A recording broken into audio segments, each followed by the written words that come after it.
Merci à tous et à toutes d'être ici là pour la première finalement en série de conférences et d'ateliers de nos amphis d'été.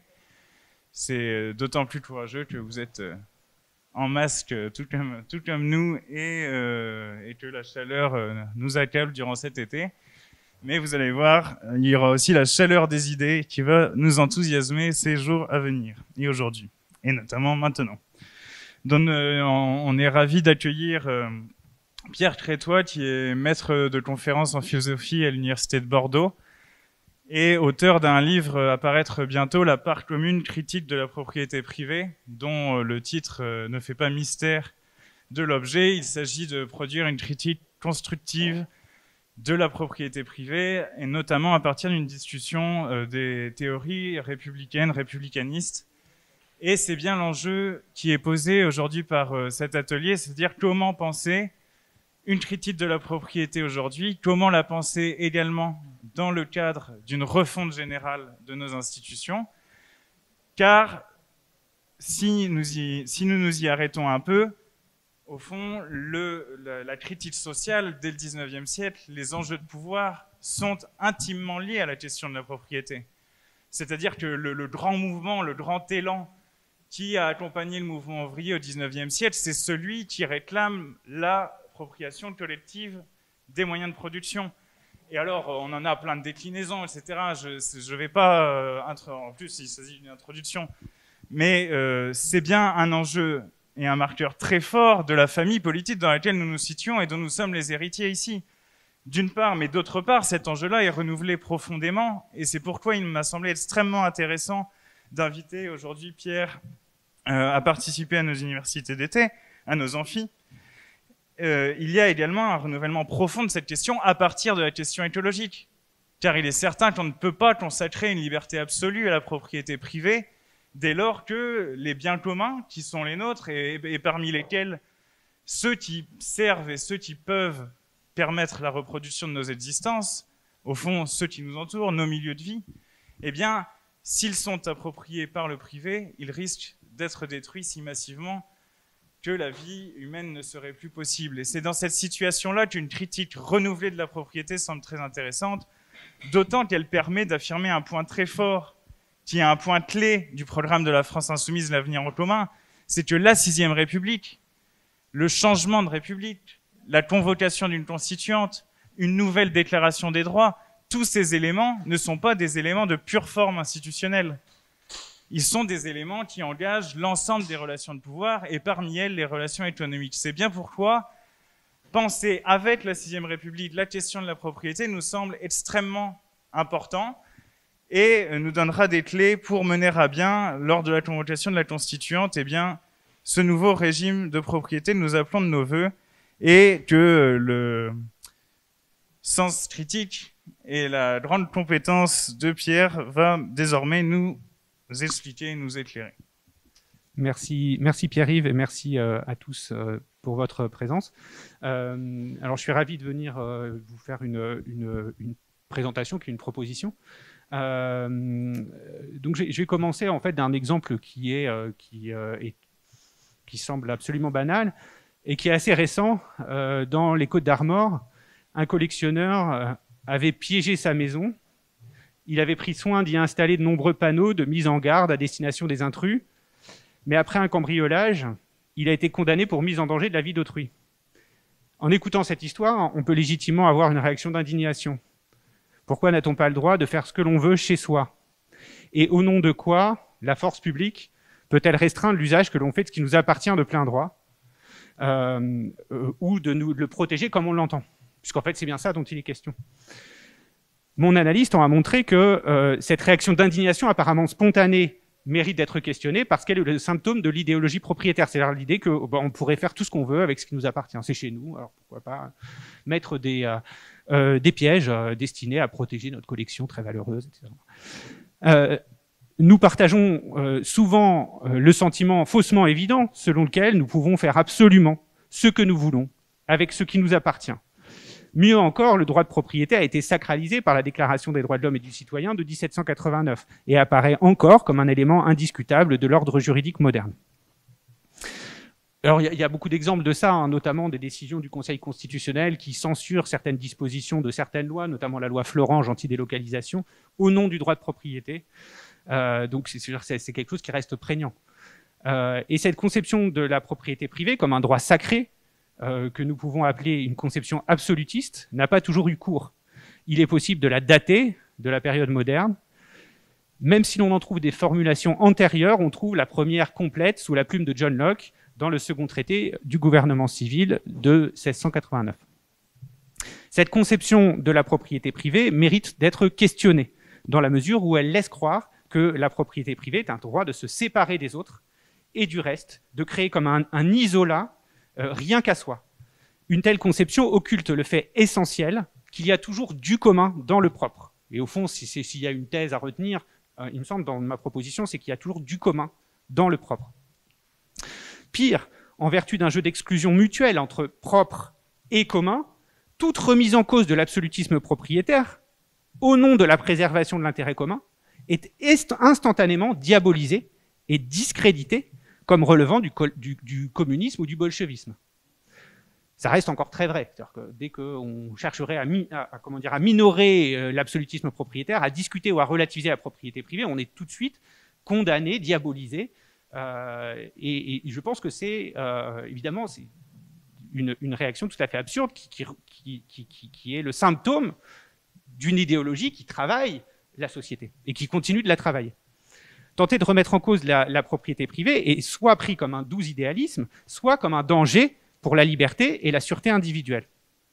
Or, il me semble qu'il est plus réaliste et souhaitable de considérer qu'il y a toujours du commun dans le propre et qu'il ne peut ni ne doit exister aucune clôture infranchissable entre ce qui est propre à chacun et ce qui est commun à tous.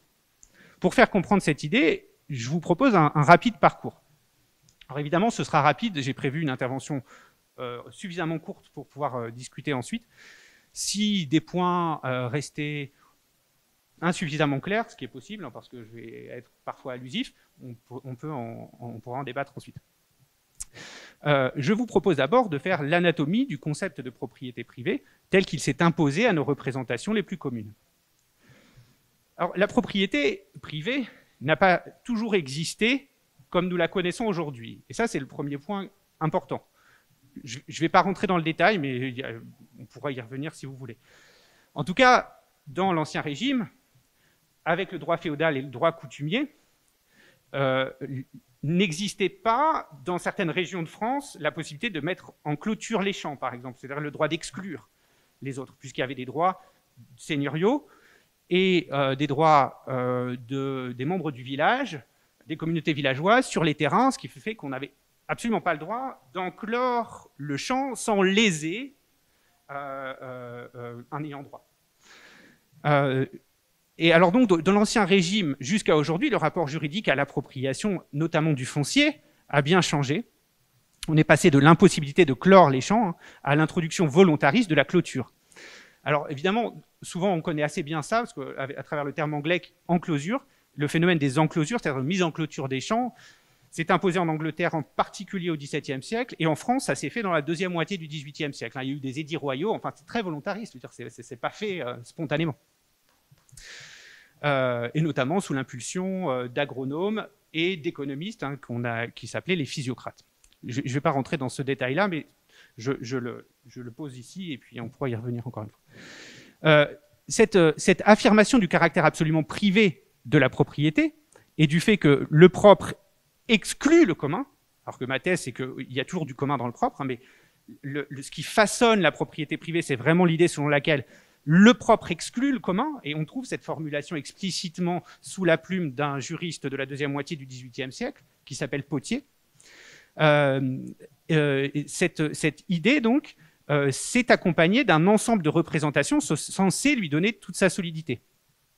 Ces représentations, on les trouve formulées notamment sous la plume de John Locke, dont je parlais tout à l'heure, au chapitre 5 du second traité du gouvernement civil, publié en 1690. John Locke, pourquoi John Locke? Parce qu'au fond, c'est le premier penseur à avoir pris le droit de propriété comme le modèle de tous les autres droits naturels. Nos droits naturels dérivent du fait que l'on est propriétaire de notre personne, de notre liberté, de notre existence et des biens que l'on a produits par notre travail. Donc Locke publie ces deux traités du gouvernement civil en 1690, après la Glorieuse Révolution de 1689. Dans le second traité en particulier, Locke s'attache à établir ses propositions politiques, et au chapitre 5, il traite de la propriété. Alors c'est intitulé de la propriété, mais en fait il parle de la propriété spécifique des biens. Pas de la propriété de ma personne, mais la propriété des biens. Et donc, il traite de cette propriété des biens comme un droit naturel et essentiel. Pourquoi je souligne la propriété des biens? Parce que autant on peut dire que la propriété de ma propre personne, on peut comprendre en quoi elle est naturelle, même si on pourrait y revenir, mais la propriété des biens qui sont extérieurs à moi, on ne voit pas en quoi elle est naturelle. On a plutôt tendance à dire qu'elle est conventionnelle. Locke défend la thèse selon laquelle ce lien qui relie la personne à ses biens, tout extérieur qu'il soit, est un lien naturel, un lien de nature. Et donc, qui est antérieur à l'institution des États. Donc, ce ne sont pas les États qui font exister la propriété, mais le rôle des États est au contraire de garantir ou de pérenniser un droit qui leur préexiste. Donc c'est ce qu'on entend en gros par droit naturel, d'où l'idée aussi que l'État est a priori illégitime pour intervenir ou restreindre la propriété privée, puisque c'est un droit naturel. Il ne peut intervenir que pour la garantir, et donc ne restreindre la propriété que pour mieux la garantir. Donc ça, c'est la logique lockéenne, hein, l'idée que la propriété, le droit de propriété aurait une légitimité naturelle antérieure à l'ordre politique. Et donc, John Locke, c'est ce que je vous disais, peut être, pourquoi il est si important, parce qu'il peut être conçu comme un des premiers théoriciens des droits naturels modernes, puisqu'il estime que l'homme est naturellement propriétaire de sa liberté, de son existence et de ses biens. Et que, en conséquence, pour être légitime, un gouvernement a pour vocation de garantir les propriétés naturelles de l'homme. Donc la légitimité des gouvernements, dans ce cadre-là, qu'on peut appeler juste naturaliste, est fondée sur la préexistence des droits, sur l'antériorité des droits vis-à-vis de l'institution des gouvernements. Et donc, il estime que Locke, on devient naturellement propriétaire d'une chose sans le consentement d'autrui, c'est-à-dire je peux m'approprier quelque chose sans demander l'avis des autres. Mais comment je peux faire pour que ce soit légitime, pour que ce soit moralement légitime, pour que les autres ne viennent pas me contester ce que j'ai acquis? Locke invente quelque chose qui est, maintenant qui nous semble complètement naturel, mais ça ne l'a pas toujours été. Il dit, par le travail. Comment je peux faire pour acquérir quelque chose de telle sorte que ce soit parfaitement légitime aux yeux des autres? Eh bien, en rajoutant dans une chose qui appartient à personne, quelque chose qui m'appartient, c'est-à-dire mon travail. Et donc, à ce moment-là, en principe, aucune autre personne ne devrait avoir moralement quelque chose à redire face à mon appropriation, à ce que je me suis approprié. Alors, vous allez me dire, oui, effectivement, la propriété dérive du travail, c'est normal, il a raison, etc. Mais encore une fois, c'est pas quelque chose d'acquis de toute éternité. C'est quand même, ça relève d'une invention à un moment donné. Pourquoi? Parce que l'appropriation peut être aussi bien fondée sur le temps long. Oh mes ancêtres occupaient cette terre, donc cette terre m'appartient. Sur la conquête par les armes, etc. Enfin, pourquoi fonder l'appropriation légitime sur le travail? C'est Locke qui, d'une certaine façon, théorise cette chose-là. Et donc, si jusqu'à présent on suit bien Locke, eh ben on peut retourner l'argument en disant la propriété récompense donc le travail. La propriété est donc la récompense d'un certain type de mérite.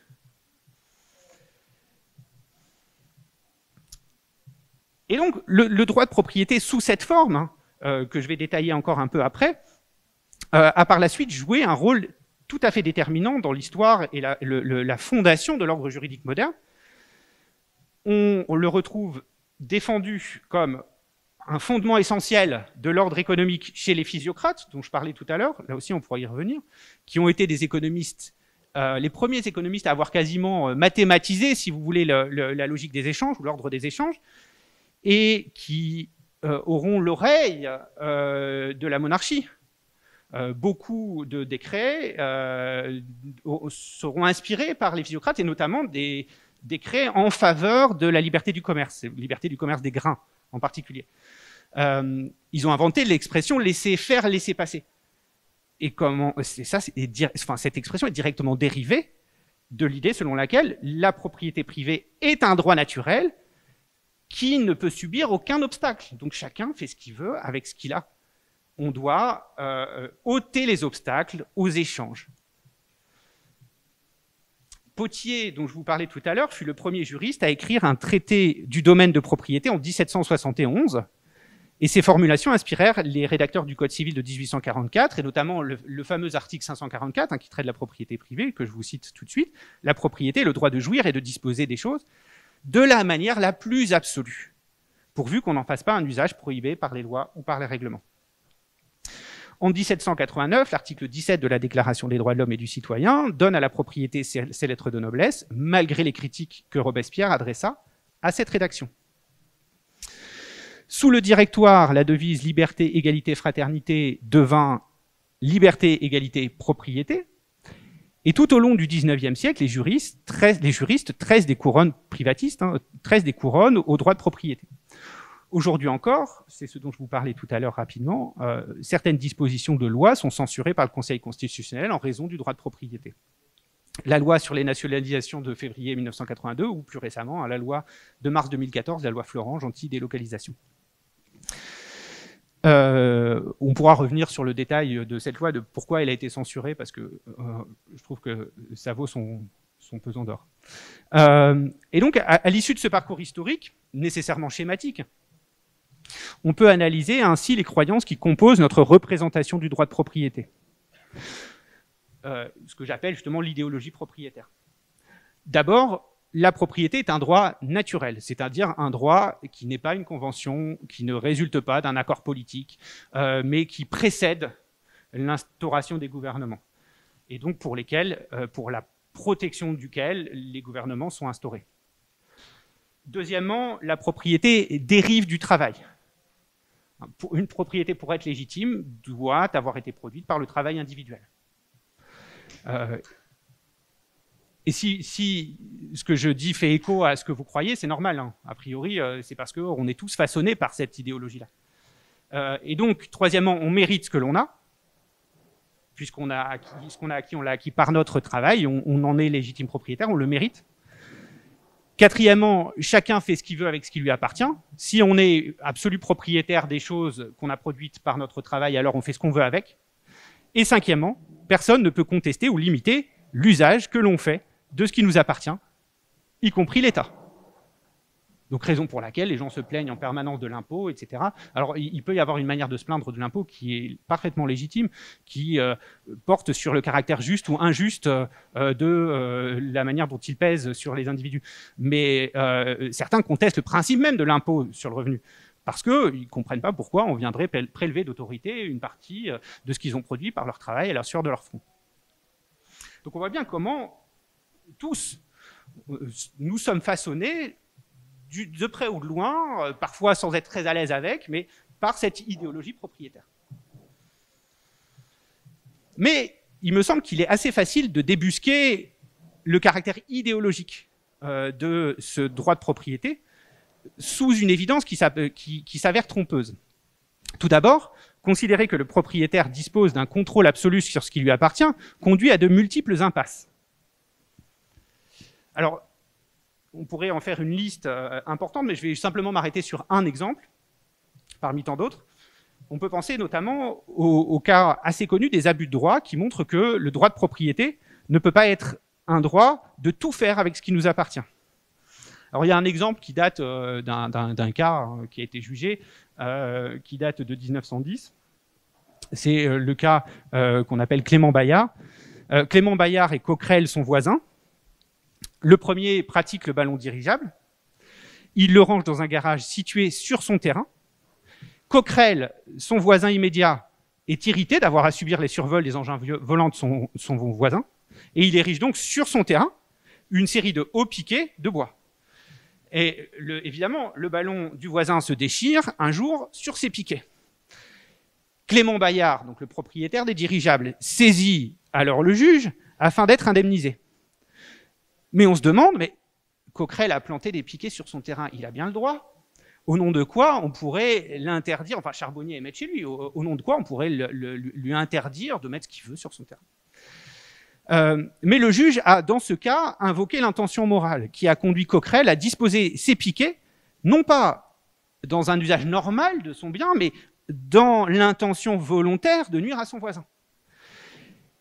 Et ceux-ci n'ont évidemment aucune autre fonction. S'il avait voulu simplement mettre des clôtures, et c'est pas ça, ils n'ont aucune autre fonction que d'empêcher le voisin d'utiliser et de garer son dirigeable. S'il est vrai que Coquerel exerce son droit de propriété, il commet alors, selon le juge, un abus de droit, dans ce cas. Et imaginons que nous nous amusions justement à tous utiliser notre propriété de cette façon-là, de sorte que, de toute évidence, elle nuise à nos voisins. Par exemple, on pourrait s'amuser à faire tourner notre voiture polluante juste à côté de la porte d'entrée ou du jardin où jouent les enfants du voisin, et on pourrait dire tu n'as absolument rien à dire, je fais ce que je veux avec ma voiture, etc.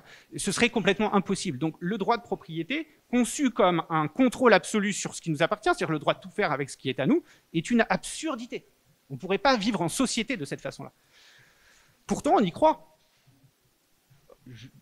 Il n'est qu'à se reporter justement à l'exemple que je donnais tout à l'heure de cette personne, ce collectionneur des Côtes d'Armor, qui a mis des pièges chez lui, il ne fait pas ce qu'il veut pour protéger ce qui lui appartient. Bon. Par ailleurs, deuxième argument, pour un peu débusquer l'idéologie, fonder l'appropriation privative sur le travail individuel pour la justifier relève d'une supercherie. Alors je vais donner deux arguments dans ce sens.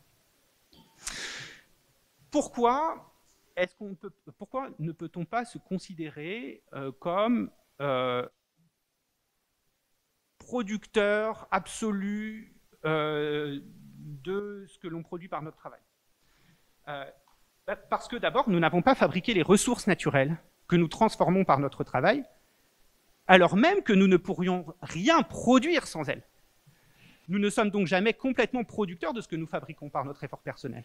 Nous sommes aussi débiteurs à l'égard de la nature pour le matériau qu'elle nous donne et sur la base duquel nous produisons. On peut donner quelques exemples, mais il y a un exemple intéressant qui me semble assez parlant. Imaginez par exemple, pour vous montrer que tout ne dérive pas du travail. Parce que l'exemple qu'on donne très souvent, parce que c'est une expression même, hein, récolter ce qu'on a semé. Alors évidemment, en général, ça a une signification plutôt négative, mais derrière, il y a quand même l'idée selon laquelle la figure du paysan, de l'agriculteur, c'est la figure de celui qui récolte les fruits, récolter les fruits de son travail. Or, imaginez deux agriculteurs que l'on mettrait l'un sur un champ fertile et l'autre sur un champ stérile. Imaginez qu'ils travaillent tous les deux autant, avec un travail d'aussi bonne qualité, etc. Évidemment, l'un ne va pas récolter grand-chose et l'autre va récolter beaucoup. Mais ce ne sera pas du fait de leur travail. Ce sera du fait de la chance d'avoir été l'un sur un champ fertile et de la malchance de l'autre d'avoir été sur un champ stérile. Donc il y a une partie de ce que produit l'agriculteur qui ne résulte pas de son effort. Alors, si je vous dis c'est le cas pour l'agriculteur, imaginez dans les situations où ce qui est produit par l'entraide, par la coopération, etc. Et donc, pensons à autre chose. Et très souvent, on dit oui, mais bon, lui, il a quand même beaucoup travaillé, donc voilà, encore une fois, il a mérité d'avoir ce qu'il a. Sauf que, y compris nos dons, quand ils sont naturels, et ils le sont souvent, enfin c'est difficile de savoir de la part du naturel ou de ce qui ne l'est pas, mais ils nous ont été donnés. Notre travail n'a fait que les exploiter. Alors on peut reprocher à quelqu'un de ne pas avoir exploité ses dons, mais celui qui a exploité ses dons, il n'a rien fait d'autre que de profiter d'une ressource naturelle avec laquelle il est né.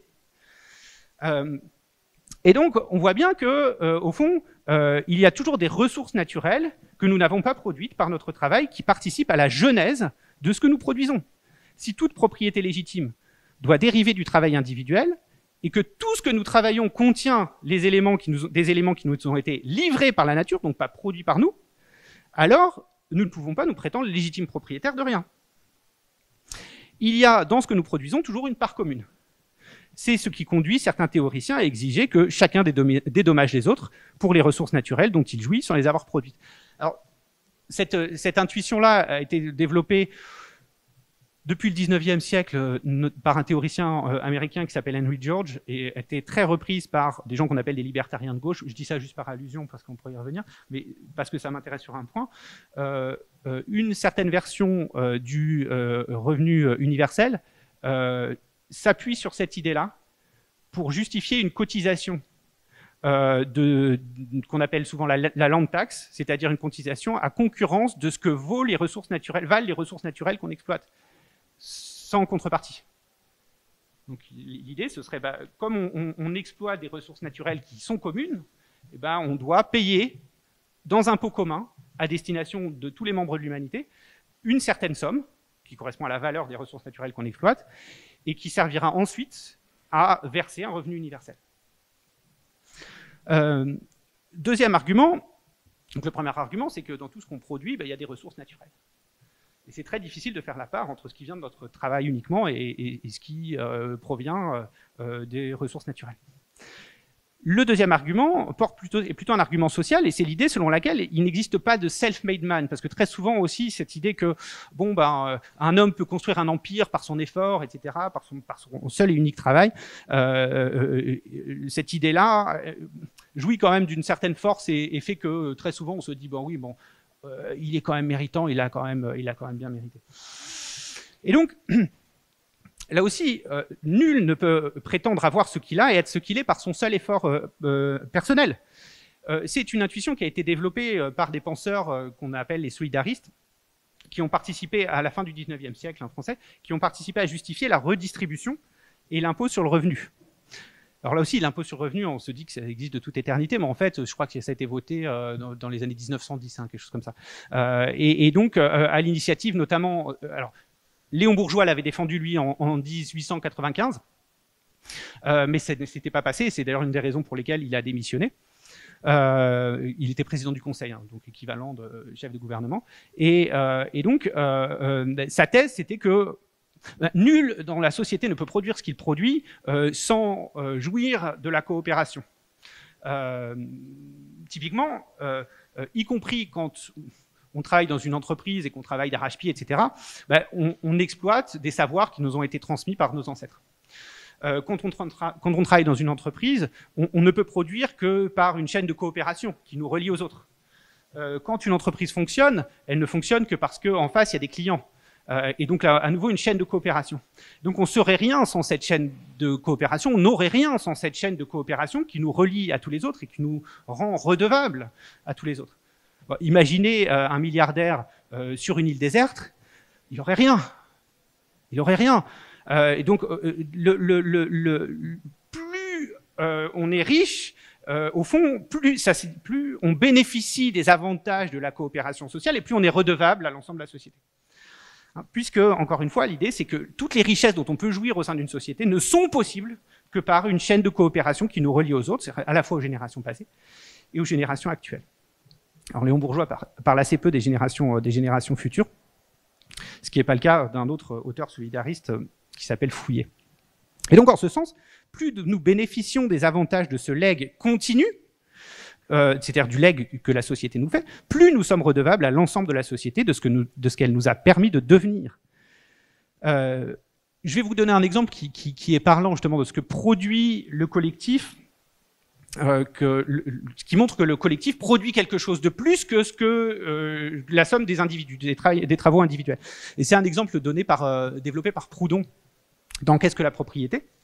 Donc le célèbre anarchiste français qu'on peut critiquer à certains égards, mais là il donne un exemple qui est très parlant, très très intuitif.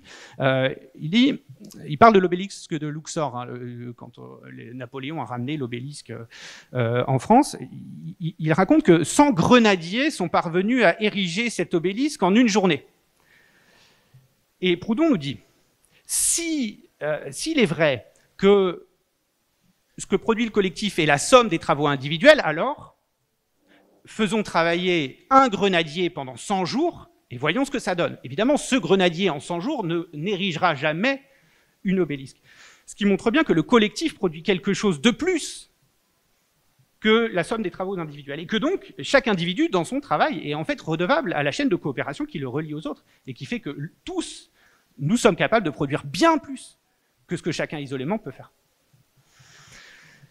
Et donc, enfin, interdire de limiter la propriété d'un individu sous prétexte qu'il aurait mérité ce qu'il a, est sans doute la dernière, mais la plus forte des idées reçues.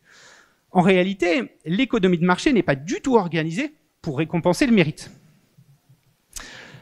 Alors, je peux donner trois arguments pour justifier ce point-là. Alors même que le lexique du mérite est encore très souvent utilisé pour justifier les plus grandes fortunes, etc.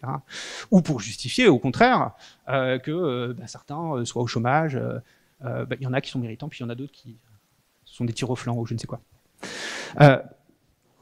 Alors d'abord, pourquoi on peut pas l'économie de marché n'est pas fondée sur le mérite? D'abord parce que nous serions bien incapables de nous entendre sur une échelle de valeur du mérite. Pour l'un, les dribbles de Benzema ont un mérite plus grand que les vers de Baudelaire. Pour l'autre, ce sont les trilles de la violoniste Hilariane qui sont supérieurs au trémolo de Maître Gims. Comment, dans ces conditions, récompenser le mérite? Si on n'est pas d'accord sur ce qui fait qu'une production a plus de valeur qu'une autre, est plus méritante qu'une autre. Et je gage que même dans cette salle, où on a certainement beaucoup de points d'accord, on ne pourrait pas faire une échelle de mérite sur laquelle on puisse vraiment s'entendre. Donc imaginez dans une société plus complexe, où les valeurs sont encore moins partagées qu'au sein de cette salle, comment parvenir à une échelle commune qui permettrait de récompenser le mérite. D'où le fait qu'on se dit, oui, mais pourquoi ce joueur de foot a gagné tant, il ne le mérite pas, mais beaucoup de gens dans la société considèrent que si et sont prêts à payer pour...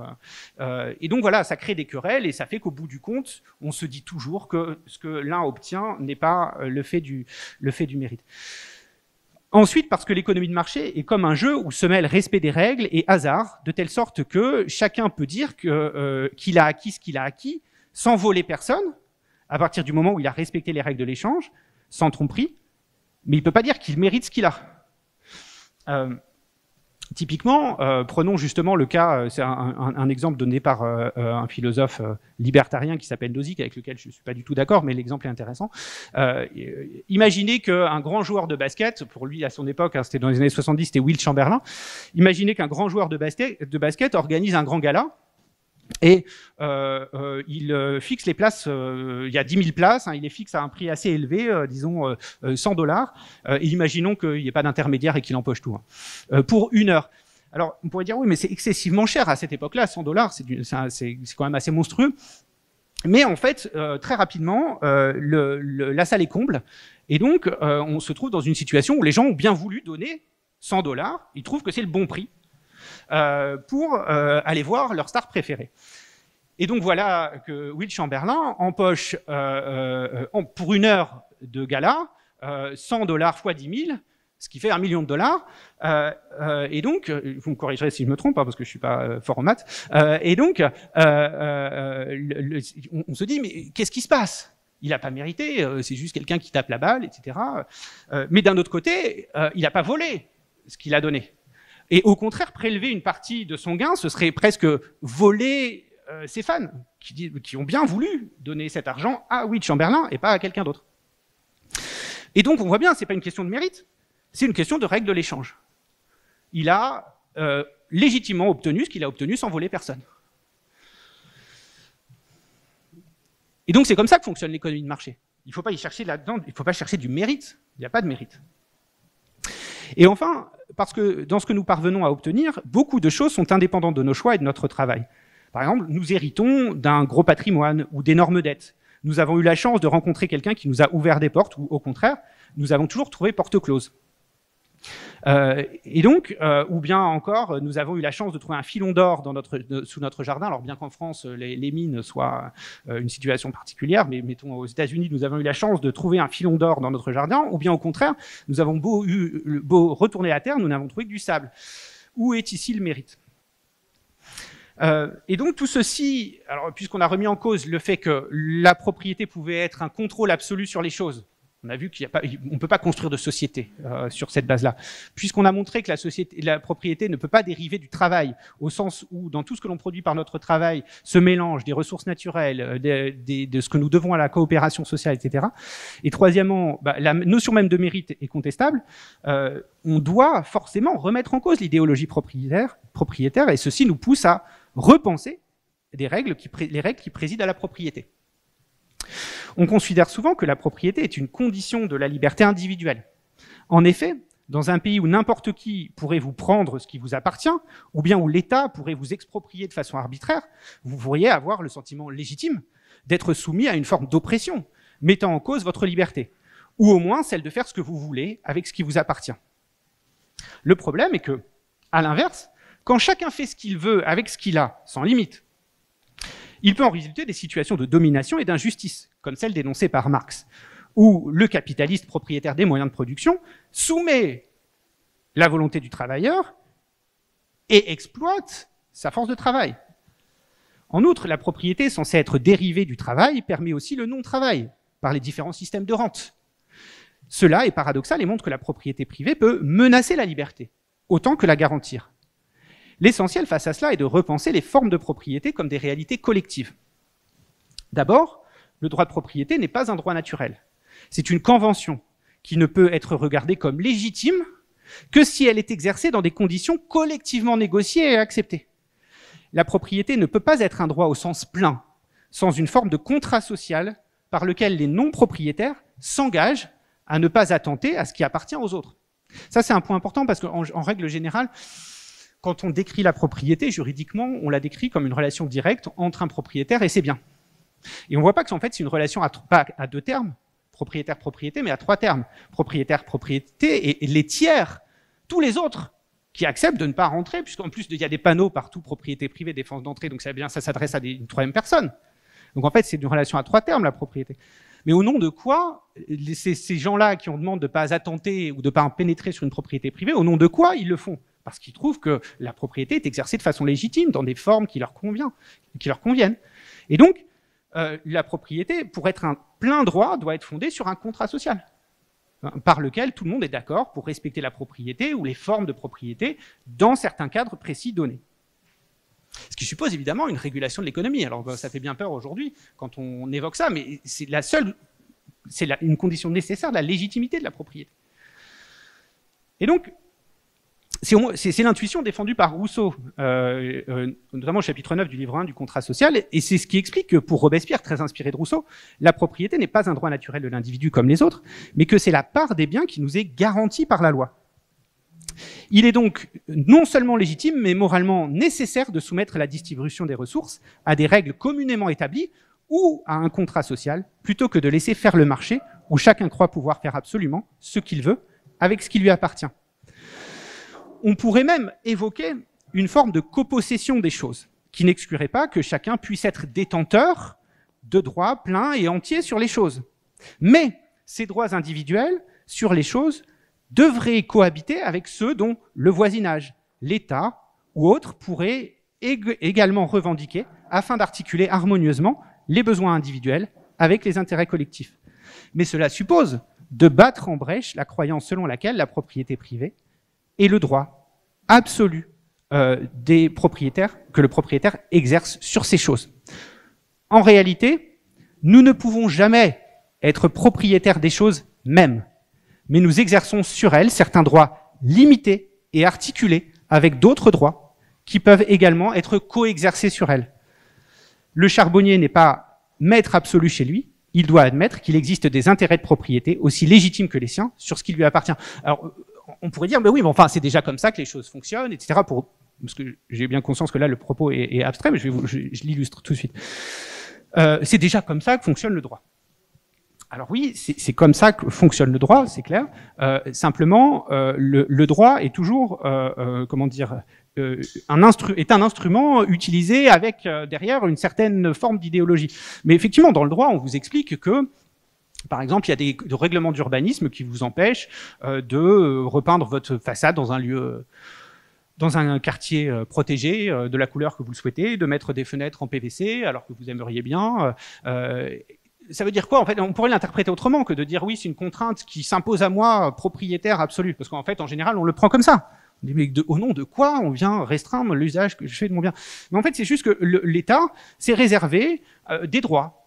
C'est à garder des droits sur votre bien. Vous n'êtes pas propriétaire intégral et absolu de votre maison ou de votre appartement. Vous avez certains droits, puis il y a d'autres droits qui vous sont soustraits, mais de façon pleinement légitime.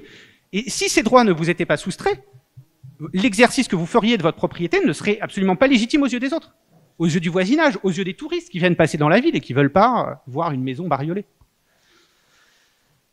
Donc, vous voyez, l'idée, c'est plutôt que on n'est pas propriétaire des choses de façon absolue, mais que on est propriétaire de certains droits limités et relatifs sur les choses qui s'articulent avec d'autres droits qui peuvent être détenus par d'autres. L'État, des tiers, des voisins. On pourrait imaginer même des consommateurs qui sont aussi d'une certaine façon concernés par l'usage qui est fait d'un moyen de production, ou les travailleurs, évidemment, au premier chef, qui sont concernés par l'utilisation d'un moyen de production et qui peuvent aussi se réserver légitimement, considérer qu'ils ont des intérêts de propriété légitimes. Pour terminer, je dirais que les choses, loin d'être appropriables, dès qu'elles n'appartiennent à personne, sont en réalité foncièrement inappropriables. On croit souvent, donc les choses sont inappropriables. On croit souvent que la propriété privée est essentielle à notre bonheur, alors même que certains pensent au contraire que la propriété est un poids, un fardeau, et que seule la location peut leur laisser la pleine liberté. En réalité, nous nous trompons quand nous croyons que l'appropriation privative est constitutive de notre épanouissement. C'est un point qu'Amartya Sen, économiste du développement, a bien montré. On peut en effet jouir d'une chose sans en être propriétaire. Jouir d'une chose signifie alors profiter de ce qui est en elle est essentiel à notre accomplissement. On peut parfois jouir aussi bien des choses en les partageant qu'en se les appropriant privativement. Or ce qui me semble problématique, c'est que est globalement acquis, et de plus en plus, j'ai l'impression, l'idée selon laquelle, pour jouir vraiment d'une chose, il faut en être propriétaire. Et la chose est vraiment une richesse quand on en est propriétaire, et pas quand elle est partagée. Et donc, on peut parfois aussi bien jouir des choses en les partageant, mais cela exige de rompre avec toute l'idéologie qui a porté le progrès économique de la deuxième moitié du XXe siècle, l'idée de devenir propriétaire de son pavillon, de sa voiture, de toute une série d'objets de consommation qu'on n'aurait que pour soi, qu'on rangerait dans sa cuisine, dans son etc. Nous avons déjà des modèles très forts des bienfaits du partage des ressources à travers les services publics. Une école, par exemple, un musée, une bibliothèque, un tribunal, un hôpital sont des dispositifs complexes faits de matériel et d'activités humaines et qui sont essentiellement partagés. Face à cela, la propriété privée n'est pas l'alpha et l'oméga de l'abondance, mais ne peut être prise que comme un cas particulier. Dans tous les autres cas où le partage est possible sans préjudice, voire où le partage est clairement collectivement avantageux, comme dans le cas des services publics, on n'a aucune raison légitime de lui préférer la propriété privée. Or là, l'idéologie de l'économie de marché, c'est très clairement de dire, dans tous les cas, il faut préférer la propriété privée. C'est plus performant, c'est plus efficace. Oui, évidemment, ça accroît le PIB. Hein. Quand on crée un marché, on accroît le PIB, alors que quand on laisse des biens publics ou des biens communs, ça n'accroît pas la richesse. Donc c'est pas bien pour les statistiques. Il y a des cas intéressants sur ce plan-là. On pourrait y revenir peut-être tout à l'heure, mais là, je préfère terminer mon topo parce que je me suis déjà un peu trop appesanti. En outre, le propriétaire a toujours le sentiment que personne n'a rien à dire concernant l'usage de ce qu'il fait, de ce qui lui appartient. Comme si son bien avait été complètement détaché de l'écosystème dans lequel il s'insère. Pensons par exemple à l'exemple que je vous ai donné tout à l'heure, une personne qui laisse son véhicule polluant allumé à proximité d'un jardin où jouent des enfants. Cette personne aura tendance à penser qu'elle fait ce qu'elle veut avec sa voiture et à repousser avec véhémence toute demande qui lui sera faite d'éteindre son véhicule. Cet exemple montre qu'en réalité, on ne peut mettre des clôtures étanches aux choses. On ne peut mettre des clôtures étanches aux choses. Leur fonctionnement déborde forcément sur l'écosystème dans lequel elles s'insèrent. Aussi, ma voiture a beau être ma propriété, il est indéniable que son fonctionnement est susceptible de dégrader la vie des autres par les nuisances sonores ou la pollution qu'elle engendre, et qu'elle ne concerne donc pas que moi, voire que les autres pourraient vouloir exercer sur elle des droits légitimes. C'est ce que les économistes ont étudié sous le terme externalité. Le fonctionnement des choses peut avoir des coûts sociaux qui ne sont pourtant jamais payés par le propriétaire. Comment alors faire valoir les droits légitimes des tierces personnes sur ce qui est propre à chacun? On ne peut le faire qu'en admettant que les choses ne peuvent pas être la propriété absolue de qui que ce soit, mais que des droits écosystémiques doivent pouvoir être exercés sur elles. Ou pour le dire encore à nouveau, qu'il y a du commun dans le propre. Il y a toujours du commun dans le propre. Et c'est la condition de légitimité du propre, de la propriété. C'est reconnaître cette part commune dans ce qui nous appartient. Et donc, le propriétaire a certains droits sur ses biens, mais jamais tous. Ces droits doivent s'articuler avec ceux de ceux qui sont concernés par les effets produits, par le fonctionnement de ces biens.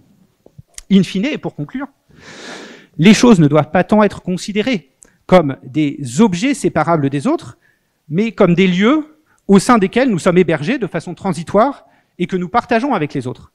Il ne s'agit pas d'abolir les règles de propriété, qui sont nécessaires certainement à l'ordre social, car sans le mien et le tien, il est à parier que les conflits se multiplieraient. Bon, ça, on peut aussi le mettre en cause, mais j'ai tendance à croire que cette affirmation est raisonnable. Que s'il n'y avait pas de mien et de tien, ce serait la foire d'empoigne, bon, pour le dire autrement. Mais ça ne signifie pas que ce mien et ce tien doivent prendre la forme ou s'incarner dans la forme de la propriété privée d'un propriétaire absolu des ressources naturelles, ou des ressources, de façon générale. Ces règles de propriété doivent impérativement être libérées de l'idéologie propriétaire, et ainsi il est à la fois nécessaire et souhaitable que les règles de propriété s'adaptent à cette réalité d'un monde matériel essentiellement partagé. Cela suppose que nous nous débarrassions de ce qui reste encore de l'idéologie libérale sous la forme de l'absolutisme propriétaire, en ouvrant ainsi une voie médiane, et qui me semble tout à fait raisonnable, entre propriété privée d'un côté et l'abolition de toute propriété de l'autre. Je vous remercie.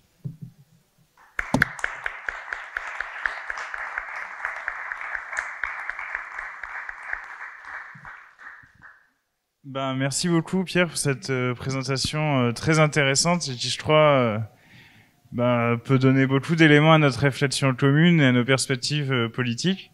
Donc maintenant, il nous reste en gros une demi-heure. Si vous le souhaitez, vous pouvez éventuellement soit poser des questions, soit faire des interventions qui vous semblent pertinentes et articulées au sujet. Donc là, je vois madame. Monsieur, bon, par exemple, on peut faire 4, et puis ensuite on continue. Ah ben... Ouais, je vous donne... Merci, j'ai trouvé ton exposé très intéressant. Je vais juste apporter quelque chose. Tu parlais beaucoup de la propriété privée en rapport avec les biens matériels. Et donc, l'aspect du commun, c'est-à-dire qu'on dérive les biens matériels d'un commun, finalement, plus notre travail. Et quel est ton regard sur la propriété intellectuelle? Dans quelle mesure on peut rassembler ou ramener du bien commun dans la production intellectuelle?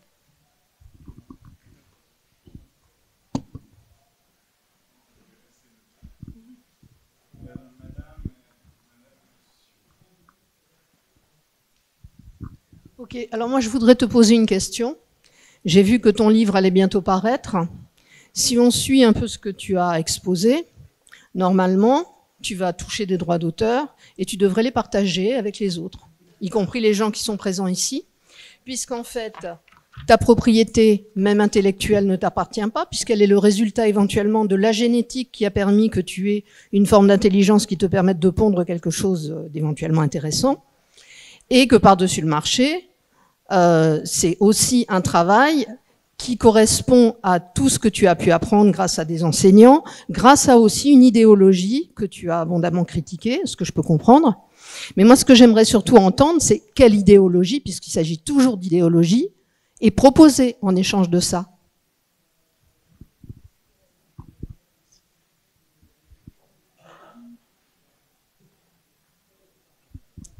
Oui, moi j'aurais voulu savoir quel était enfin, puisqu'en fait vous défendez le fait de garder de la propriété quand même, hein.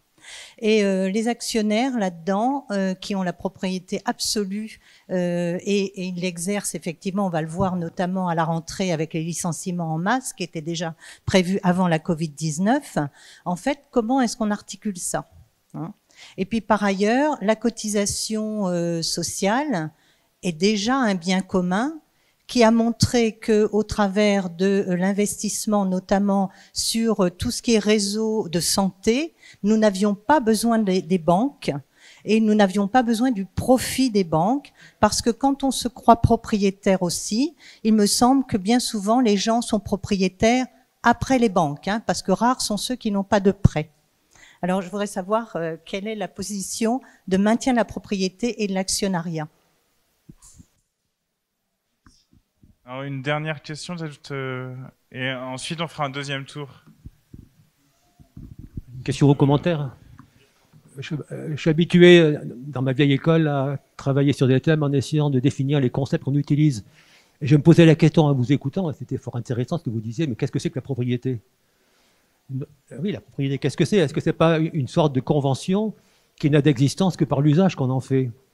Enfin, c'est vrai qu'il y a la différence entre les meubles et les immeubles. Si en droit on dit que en fait de meubles, propriété vaut titre, il y a autre chose, c'est qu'ils ont des propriétés qui elles-mêmes sont stables et qui peuvent permettre, par leur usage seulement, d'avoir un impact sur la société. Sinon, et je me demande si, plus que la propriété, ce qui est intéressant de travailler et de transformer, c'est l'usage qu'on en fait. Merci beaucoup, Pierre, si tu peux faire. Alors, merci beaucoup pour vos questions. Concernant la propriété intellectuelle, c'est un domaine qui me semble particulièrement intéressant, hein, notamment justement avec les communs numériques, etc., où là, il s'agit bien de production de connaissances en réseau et parfois même de mise en commun de données qui peuvent être exploitées ensuite, notamment les données personnelles, etc. Donc là, il y a des enjeux extrêmement importants.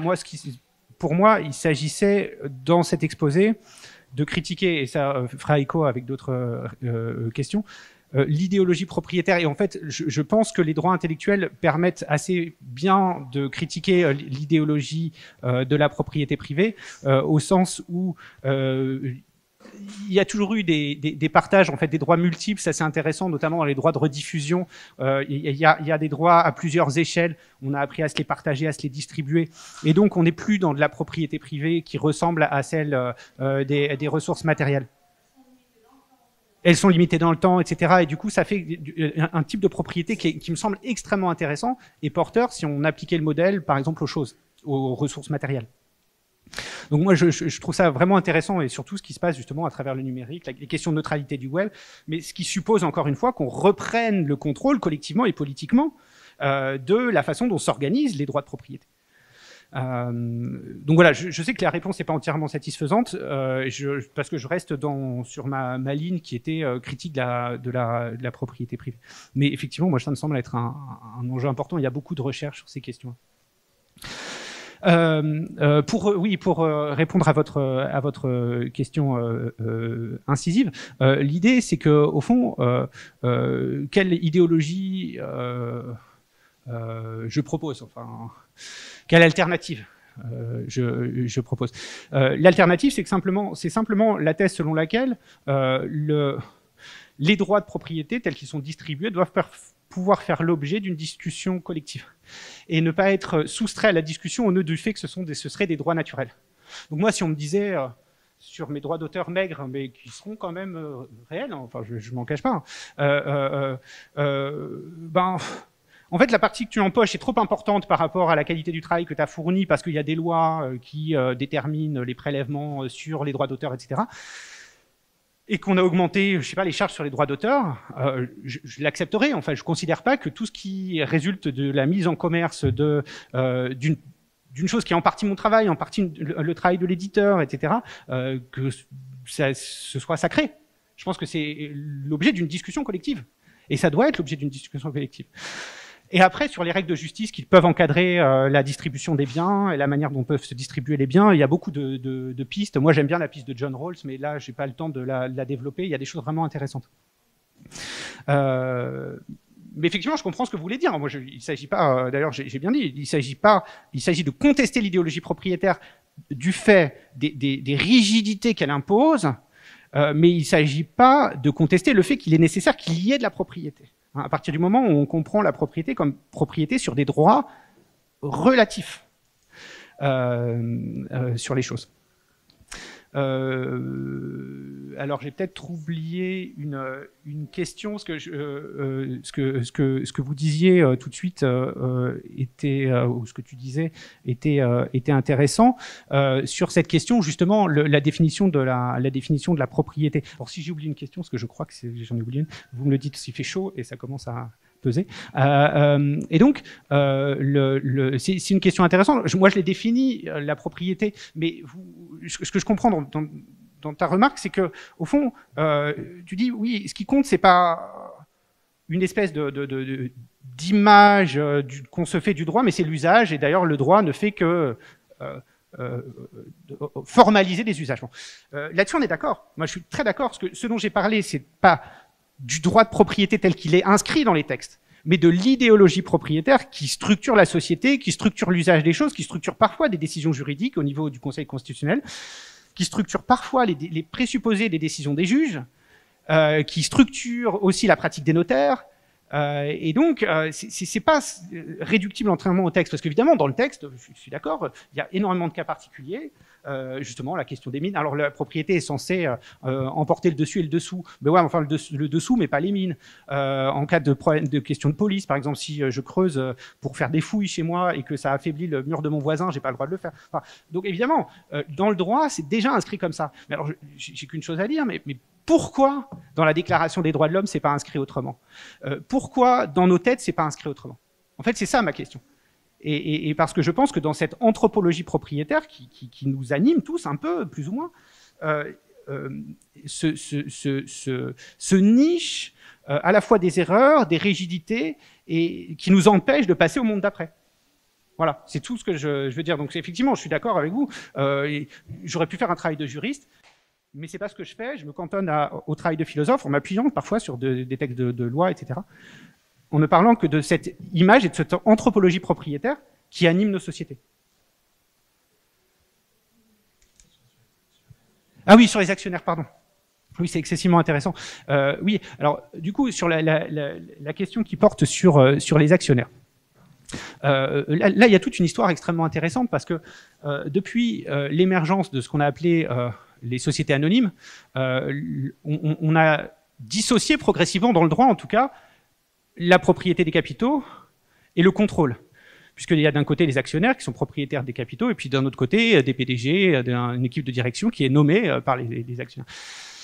Et alors longtemps, au cours du XXe siècle, les deux fonctions se sont presque désolidarisées l'une de l'autre, de telle sorte qu'on a fini par considérer à un moment donné, mais il y a eu un revirement, un retour de bâton, les actionnaires comme en fait rien d'autre que des créanciers, mais qui n'ont aucun pouvoir de direction, parce que le pouvoir de direction est donné à l'équipe de direction.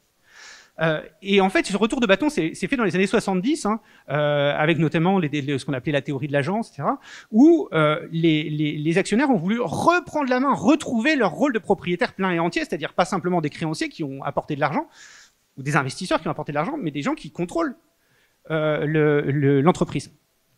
Et à ce moment-là, on a donné des droits beaucoup plus importants à ces actionnaires, etc. Bon. Alors maintenant, comment limiter effectivement le pouvoir des actionnaires? Il me semble que c'est une question importante. Et typiquement, c'est une question qui m'intéresse parce que la loi Florange de 2014 dont je parlais, qui était censée permettre... Alors, c'était pas une loi révolutionnaire, hein, c'était pas une loi bolchevique, et pourtant, elle a été censurée par le Conseil constitutionnel au nom du droit de propriété, parce que on prétendait imposer des pénalités à des sociétés qui délocaliseraient alors qu'elles sont bénéficiaires sans chercher de repreneurs. Et c'est des pénalités très importantes. Hein, donc bon, il y avait quand même une dimension un peu courageuse, mais bon, c'était pas encore une fois révolutionnaire. Et ben qui est juge de ça, de si il y a eu vraiment un travail qui a été fait pour chercher un repreneur, si la société était vraiment bénéficiaire, etc. C'est le juge du tribunal de commerce. Et donc le Conseil constitutionnel a considéré que donner au tribunal de commerce, au juge du tribunal de commerce, ce droit de regard sur la gestion d'une société était attentatoire au droit de propriété. Mais on n'a pas cherché si c'était attentatoire au droit des travailleurs. Vous voyez ce que je veux dire? Donc évidemment, il y a des lois possibles, mais tout est dans la construction fine. C'est pour ça, ce que je voudrais, en tout cas à l'issue de ma proposition, c'est pas qu'on croit que j'apporte une solution toute faite, qui serait l'abolition de la propriété privée, puis voilà, tout va bien. En réalité, la mise en cause de la propriété privée, sa relativisation en vue de la justice, est un travail extrêmement fin et de dentelle quasiment législatif, quoi. Enfin, il faut attaquer à chaque fois et comment réduire le pouvoir des actionnaires et comment faire en sorte que le droit des actionnaires n'empiète pas sur le droit des travailleurs, etc. Enfin, c'est essentiel. Mais ça suppose que les membres du Conseil constitutionnel se sortent de la tête l'idée que le droit de propriété, c'est le droit de tout faire avec ce qu'on a. Voilà, on va prendre un deuxième tour de questions. Tac. Donc là, il y a 4 déjà. Donc, ah oui, d'accord. On va faire simple. Toujours dans l'idée, les actionnaires, le capital. Dans une petite entreprise, l'initiateur, le créateur de la petite entreprise, bon, il fait valoir peut-être son mérite, mais aussi il va faire valoir qu'il a investi de l'argent, il a pris un risque financier et que ça lui donne des droits. Et il me semble que si on veut contester ce droit, c'est le droit à investir de l'argent qu'on a économisé par son travail, qu'on a emprunté à sa famille, etc. Donc c'est vraiment le capital. On retombe sur l'idée que le capital est un bien commun et que alors la question qui se pose, c'est que jusqu'à quel point a-t-on le droit, quel droit donne le fait d'investir son argent dans la création d'une entreprise? Voilà, ça c'est quand même lié à la notion de capital.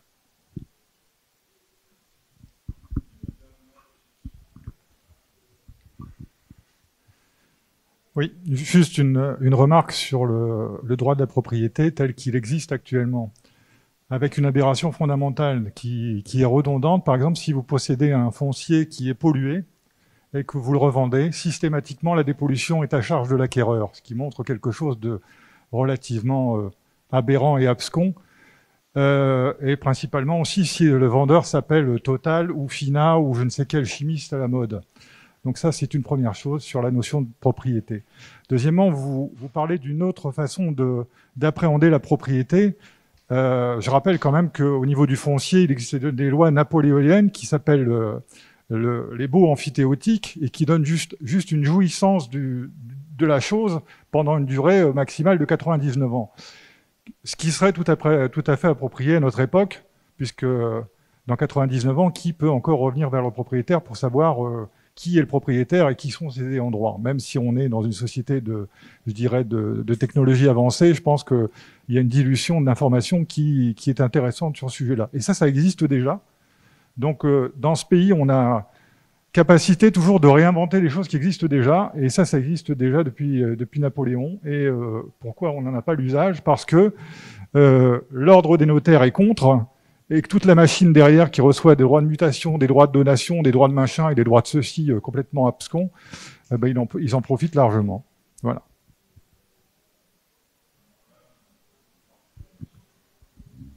Oui, j'aurais voulu resituer le débat dans le cadre d'un avenir de 6e République, parce que je crois qu'effectivement, ce qui est en train de se passer là actuellement, là, c'est on est en train de confondre la propriété individuelle, la personne qui possède sa maison, et la propriété des moyens de production. Alors c'est vrai que quand on parle de la 6e République et de la modification du droit à la propriété, les gens ont peur. Ils disent aïe aïe aïe, on va me prendre mes droits d'auteur, on va me prendre ma maison, on va me prendre ceci, on va me prendre cela. Moi je pense qu'il faut replacer le débat, il me semble, sur le problème des moyens de production dans la mesure où ils appartiennent à des gens qui fabriquent des choses qui servent à la collectivité. On a eu un exemple récent avec les masques, avec les bouteilles, avec on peut pas faire n'importe quoi de son entreprise, on peut pas la délocaliser n'importe comment, on peut pas faire des plans sociaux n'importe comment. Je pense qu'il faudrait peut-être, moi je m'attendais à ce qu'on parle un petit peu plus de la propriété des moyens de production et non pas seulement de la propriété individuelle. Et je voudrais savoir sur ce plan-là comment dans votre livre vous abordez la question et si vous l'abordez.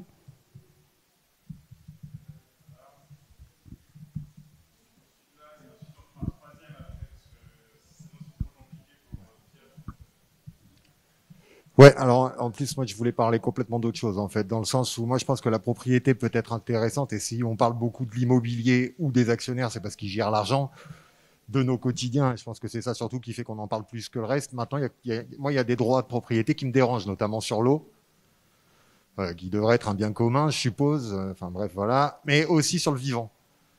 Et sur les brevetages du vivant, que ce soit les semences ou l'animal, et aussi l'humain d'ailleurs, hein, sur tout ce qui est création génétique en fin de compte. Je crois qu'il y a vraiment un problème en fin de compte aujourd'hui de disparité par rapport à ça, qui est régulé par ce qu'on appelle les secrets.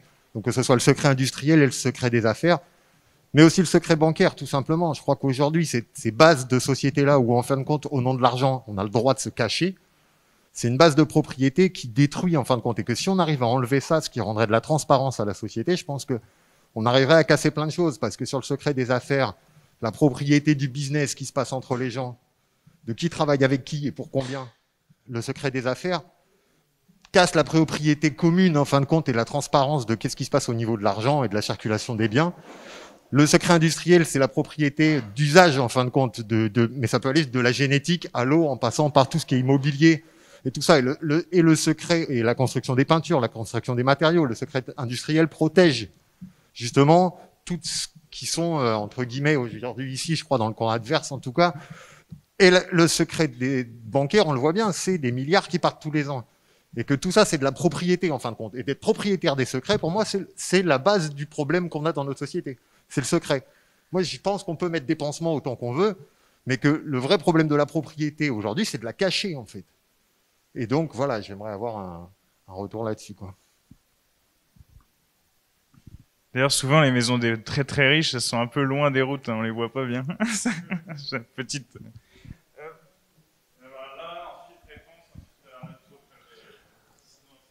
Alors du coup, ma question, elle est en complément à ce que Madame a soulevé là-bas sur la question des moyens de production, parce que c'est vrai qu'on parlait de la maison, la voiture, etc. Et c'est beaucoup des questions de propriété personnelle, et c'était très intéressant, notamment le fait que tu déconstruises aussi les idées reçues qui sont régulièrement balancées par les libertariens sur la question, parce que eux justement a des critiques sur la propriété privée des moyens de production qui sont faits par notre camp social, ils détournent toujours la question en faisant peur aux gens, en répondant sur des questions de propriété personnelle. Mais du coup, alors c'est vrai que j'entends bien que c'est ici des questions philosophiques qu'on soulève, mais en général, on s'en sert aussi après dans nos moyens d'action et pour les traduire en concret. Est-ce que concentrer les tirs sur leurs réponses qui portent sur la propriété personnelle en répondant par ça et en répondant peut-être moins sur la question de la propriété privée des moyens de production, c'est pas justement taper à côté et tomber dans le piège qui est tendu par la bourgeoisie sur la question de la propriété? Merci. C'est un gros programme là.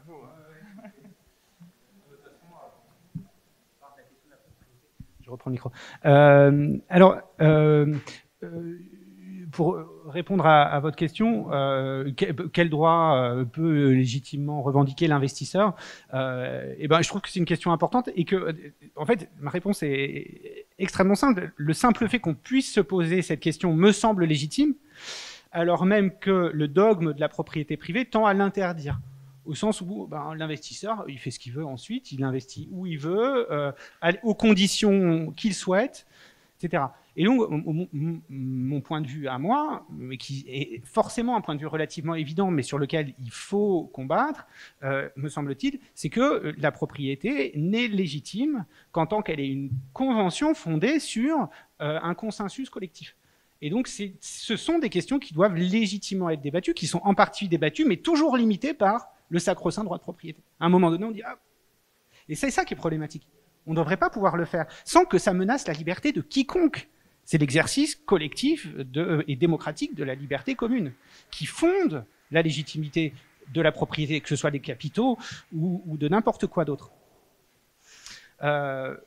Pour l'idéologie qui anime les notaires, la question, enfin l'intervention était, c'est exactement ce que je pense, c'est qu'en fait, effectivement, le droit tel qu'il est regorge de solutions et qu'on n'est pas obligé de révolutionner le droit, même si on peut inventer des nouvelles dispositions qui semblent importantes. Mais il y a déjà des dispositions qui existent dans le droit, mais elles sont souvent interdites par l'idéologie qui anime ceux qui font le droit.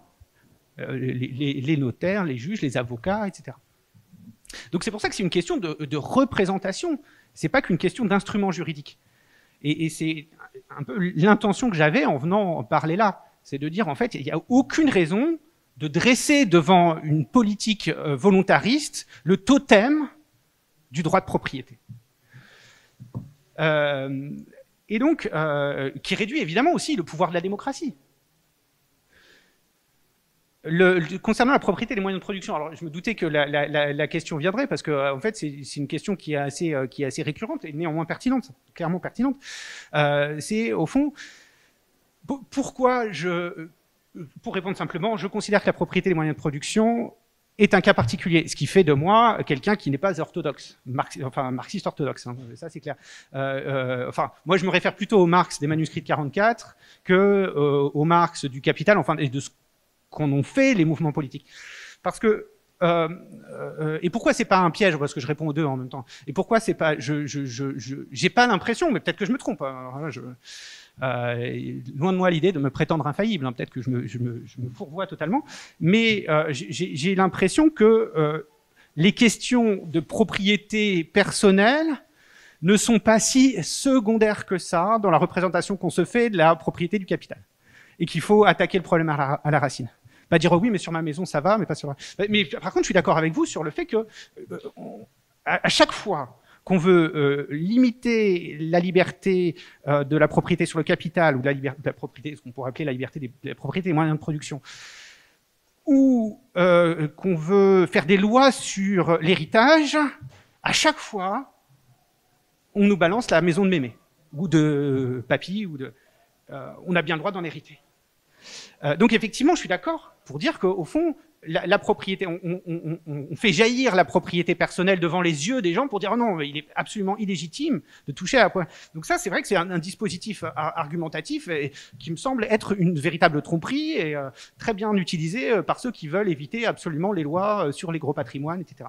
Là-dessus, je suis d'accord, ou sur la propriété des moyens de production. Là-dessus, je suis d'accord. Mais encore une fois, je pense que la représentation qu'on se fait de la propriété, et si les gens s'identifient à ce point-là, y compris à la propriété des patrimoines ou des moyens de production quand on leur parle de leur propre propriété, ça montre que c'est la même idéologie qui structure les deux. Et donc, il faut, si on veut travailler sur l'un, il faut travailler sur l'autre. Et ça, en plus, ça pose des questions environnementales. C'est pareil pour les agriculteurs. Pourquoi moi je pourrais utiliser du glyphosate? Alors, je suis pas en train d'incriminer les agriculteurs parce qu'ils n'ont pas toujours de moyens alternatifs, ils sont pas toujours suffisamment aidés pour passer au bio, par exemple. Le bio, il y a aussi, il peut y avoir des problèmes. C'est pas ce que je veux dire. C'est qu'en général, l'argument, ou celui qui a une voiture polluante, puisque voilà, pour le coup, ça me concerne aussi, par exemple. Je veux pas accuser toujours les autres, enfin. L'argument, c'est toujours de dire, ouais, mais enfin, c'est moi, je fais ce que je veux, c'est ma voiture, etc. Mais on voit bien que derrière, il y a une grille, alors même que mon bien ne concerne pas que moi dans son fonctionnement, il détériore la vie des autres, il représente un concern, ça ne concerne pas que moi. Mais évidemment, la décision ne peut pas être qu'individuelle, il faut que l'État intervienne pour interdire les véhicules polluants, donne des moyens aux gens les plus pauvres pour pouvoir passer à un autre véhicule. Là-dessus, on est d'accord, ça ne peut pas être qu'une affaire d'individus. Néanmoins, ce que je veux montrer, c'est que la structure du droit de propriété est fondamentalement le même, qu'il s'agisse de la propriété des moyens de production ou des patrimoines, ou qu'il s'agisse de la propriété de ma maison, de ma voiture, de mon champ. Donc c'est pour ça, l'idée qu'il faut faire l'un exclu de faire l'autre ou je ne sais quoi, ça me convient pas. Ça me convient pas. Je pense que la propriété des moyens de production ou des patrimoines est un cas particulier de la manière dont on envisage tous, autant qu'on est, la propriété personnelle. Et le monde, et l'appropriation des ressources, etc. De telle sorte que, encore une fois, c'est pour ça on a peur, on se dit, ah ben non, ok, on va limiter les restrictions à la propriété du patrimoine des moyens de production et puis pas toucher à la propriété personnelle. En réalité, ce ne serait pas plus juste. Il faut attaquer la représentation qu'on se fait de la propriété à la racine. Je ne sais pas si ma réponse est claire. Après, les désaccords vont certainement se maintenir. Hein. Je n'essaie pas de convaincre qui que ce soit, mais c'est mon point de vue. La question du droit sur l'eau, le vivant, les biens communs et la nécessité de la transparence pour rendre... ça me semble intéressant parce que justement, l'idée... Pourquoi il y aurait un secret bancaire en Suisse, par exemple? Alors on pourrait dire, bon, c'est pour les affaires, etc. Mais sur quoi on peut le défendre? Sur le fait que la propriété, c'est privé. c'est à moi. Je suis pas obligé de donner des informations à ce sujet, hein, comme Dupond-Moretti. Qui dit, oh non, moi, mon capital, c'est à moi. Personne ne peut m'obliger à donner des informations sur mon capital, sur mon patrimoine, pardon. Et donc, tout ça, me semble-t-il, est le symptôme du fait qu'on considère qu'effectivement la propriété privée est un totem et qu'on peut la protéger en utilisant un grand nombre d'instruments divers et variés, et notamment le secret bancaire. Donc effectivement, moi je suis assez d'accord.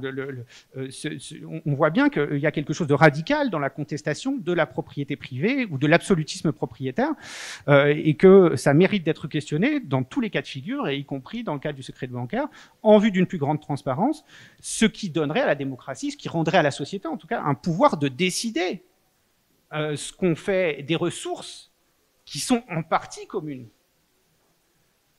Voilà, enfin, je ne sais pas si ça répond à votre question, mais en tout cas, je rebondis sur votre remarque. Voilà, alors on va dire deux dernières questions très rapides. Il y a 4 mains. Ça va être un peu arbitraire, mais alors tu le fais depuis longtemps. Oui, bonjour les garçons. Alors déjà, merci pour cet échange intéressant. Moi, je vais reprendre un peu en fait ce qui a été dit. Alors, bon, j'ai été devancé, donc ce sera peut-être une réponse au lieu d'une question, et j'espère que vous serez d'accord. Mais bien sûr qu'il ne faut pas dire la propriété ou la propriété privée comme ça veut absolument rien dire. Il faut distinguer la propriété d'usage et la propriété lucrative. C'est ce que fait Bernard Friot dans ses travaux. Et ça doit vraiment être un élément important qui doit s'ajouter à la langue insoumise en 2022. Il faut abolir la propriété lucrative. C'est-à-dire que le problème, effectivement, ce sont ceux qui possèdent la propriété dans l'entreprise, qui se prennent pour des monarques. En fait, en fin de compte, on travaille pour eux, ils vivent du travail des autres, mais c'est surtout aussi on parle jamais d'exploitation immobilière. La gauche a complètement abandonné ce sujet-là, mais tous les propriétaires, il y a le rapport propriétaire-locataire dans notre pays est indigne. On devrait dire voilà, chacun doit être propriétaire de son propre toit. Et on n'a pas à être propriétaire du toit des autres, quoi. Il y en a qui accumulent 10 appartements comme ça et qui restent chez eux à vivre de la rente, c'est plus possible. Donc justement, il faudrait étendre la propriété privée. Au contraire, il faut envoyer comme signal aux gens, au peuple français, de dire voilà, maintenant, il y a un Français sur 10 qui possède moins de 4 000 € de patrimoine. Donc justement, ces gens-là, il faut leur dire mais non, il faut étendre la propriété privée, c'est-à-dire être propriétaire de son logement, de ses meubles, de sa voiture, et au contraire, mettre en place une copropriété d'usage dans les entreprises. Dans les entreprises, ne plus être propriétaire d'applications comme Uber où on exploite d'autres salariés. Et puis oui, abolir l'exploitation immobilière, quoi. Franchement, c'est un truc qu'on devrait beaucoup plus parler. On devrait rentrer dans l'arène médiatique et dire maintenant c'est terminé, la fête est finie. On devrait pour moi c'est absolument immoral de mettre des appartements à louer et tout ça, et on n'en parle jamais, quoi.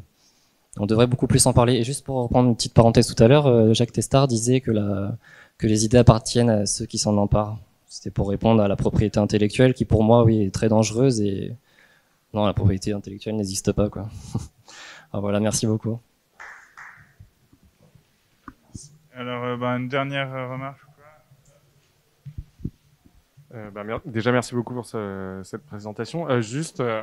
En fait, j'entends que c'est une critique d'abord philosophique et vous vous basez plus sur le droit, mais vous avez quand même une critique d'une certaine vision de l'économie. Ce que j'aimerais comprendre, c'est finalement sur vos critiques de la propriété privée, ce qu'on pourrait appeler des néolibéraux ou des néoclassiques pourraient avoir des contre-arguments. Par exemple, vous dire les externalités dont vous parliez, finalement, c'est pas un problème puisque avec une taxe carbone ou avec même la négociation entre le pollueur qui laisse tourner sa voiture et les enfants, on pourrait même arriver à un optimum social pour tout le monde. Pareil, vous dites que dans notre travail, on utilise des ressources naturelles. Il pourrait vous dire que au fond, avec la technologie verte, on n'aura plus besoin de ressources naturelles à terme, etc., etc.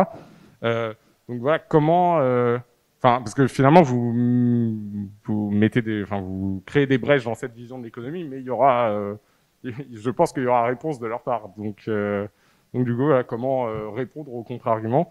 Et toute petite dernière chose, c'est vrai qu'il y a l'idéologie propriétariste qui va de plus en plus loin, mais en même temps, le capitalisme a aussi créé des formes de justement de non-propriété qui vont très bien dans l'idéologie propriétaire. Je parle par exemple tout ce qui est le leasing, les abonnements, le fait de ne plus être propriétaire. Je pense qu'il y a quand même une différence idéologique avec le fin du XXe siècle où oui, c'était très important d'avoir sa voiture.